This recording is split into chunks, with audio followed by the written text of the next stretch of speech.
You can do business as, or DBA. You can do it as LLC and LLP, S-Corp, a C-Corp.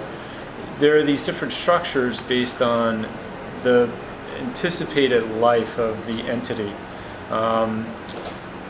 If you're going to have a lot of investment and it will be equity based, best to go right to a corporation. If you know that the ownership isn't going to change that much, LLCs, or if you have a partner and you're not going to bring on many more partners after that, LLPs. If you're really not sure but you need to get cracking, doing business as works just as well. But the major thing is it's much easier for institutional investment if you are a corporation. It is tougher for institutions to invest in an LLC because you have to reform the LLC every time ownership changes, and effectively with investors and selling stock, you're changing the nature of ownership. So when you think about the sources of your funding, are you going to have friends and family put in? Is this something that you're going to borrow from a bank and therefore no equity is going to exchange hands? Or are you going to have people buy their ownership of the company at 1, 2, 5, 10, 20% stakes? That'll dictate the type of structure of the corporation or the entity, whether it's LLC, C-Corp, DBA. So I'm Blair Dewitt, co-founder and CEO of Lunar Station Corporation, a startup out of MIT. I'm a Sloan graduate with a master's in business administration.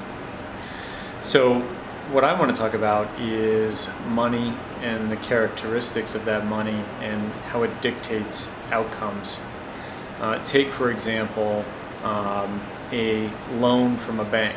Typically, if it's a short-term loan, it's not a lot of money and there's fixed payments. A mortgage has a fixed asset, so it has long-term payments.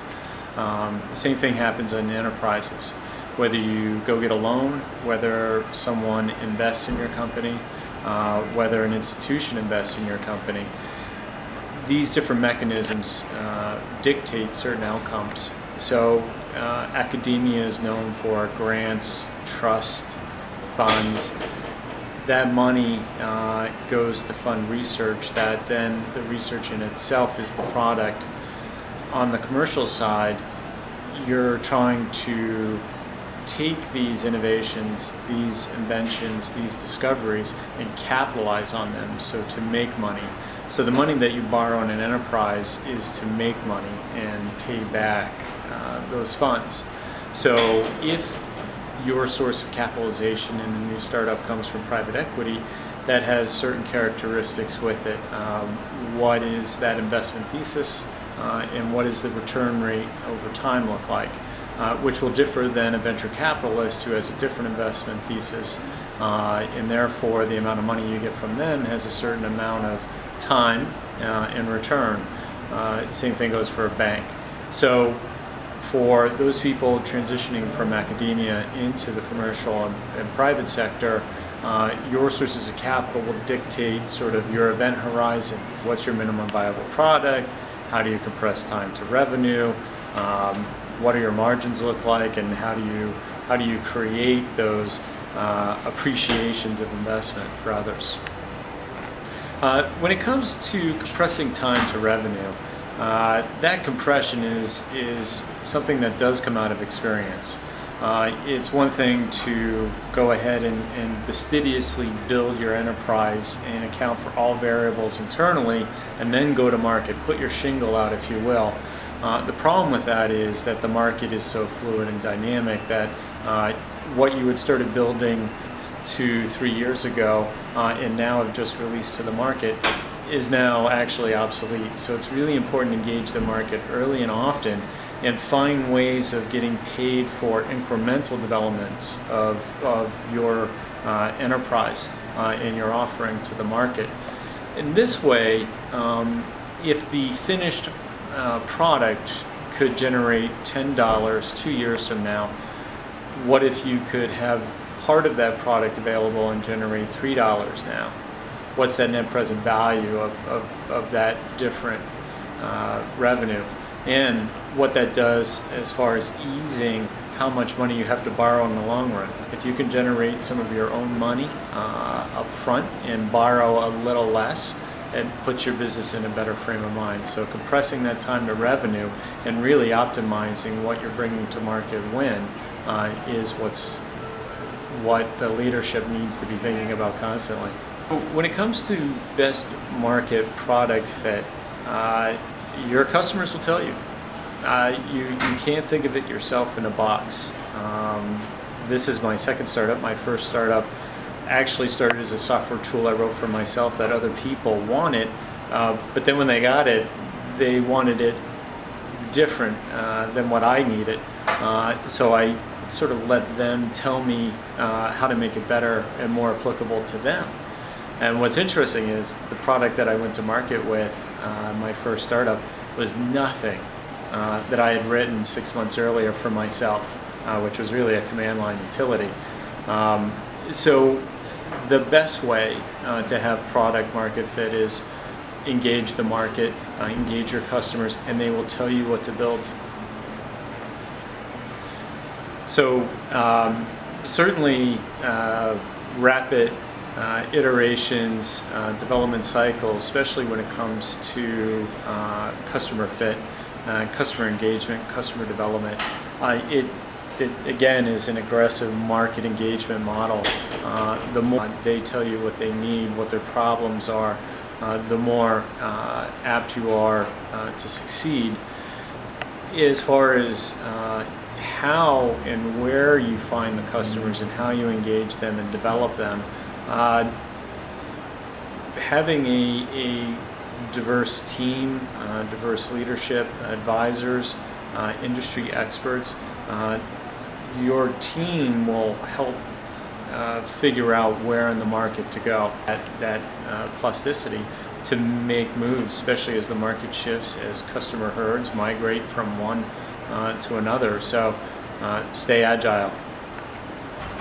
Yeah, I would say that research and commercialization go hand in hand.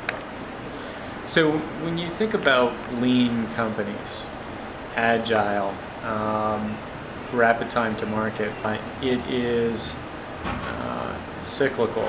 And the more investigation you do, the more prototyping you do, the more market penetration you do, the more, and it goes back and forth and back and forth, and you keep going through these cycles. What actually happens is those cycles should be going faster for you as you're more successful. If they're going slower, then something's gone wrong and you may need to pivot. That life cycle, that product life cycle, that market engagement cycles to keep getting faster as you gain momentum. I would say the smartest thing that could be done is of research. Probably others have it, and your goal anyway in the beginning was to alleviate someone else's confusion, pain, misery, or make their life easier. You're finding more and more people that have that problem, that pain, or need their life improved in a way that you have discovered a way to improve their life, ease their pain, make things easier. And I think number one, realizing that we're talking about very dynamic environments. The business market is always changing. A process that works today won't work tomorrow because others will have adapted to it, and that's what competition's all about, the evolutionary process of efficiency. You can't maintain efficiency if your business processes aren't being adapted to today's market. As far as the business processes themselves, it's good to start off with the model. It's good to reevaluate that model. Something I learned at Sloan, which was really interesting, is whatever you're measuring in your company, that's what's important. So be careful of what you measure. If you're measuring output, then you'll just be manufacturing a lot of widgets. If you're tracking profitability, you'll lose track of product quality. So your business processes will have to reflect really what you want to achieve, and they have to stay fluid. I'd say the most important thing that I learned through my entrepreneurial journey is how much I need others. That it is a community, and as much as I receive, I enjoy giving. So it's a very strong community. It's very vibrant. So sometimes you'll feel very alone, but as long as you're helping others, they'll help you, and it ends up being a very vibrant environment.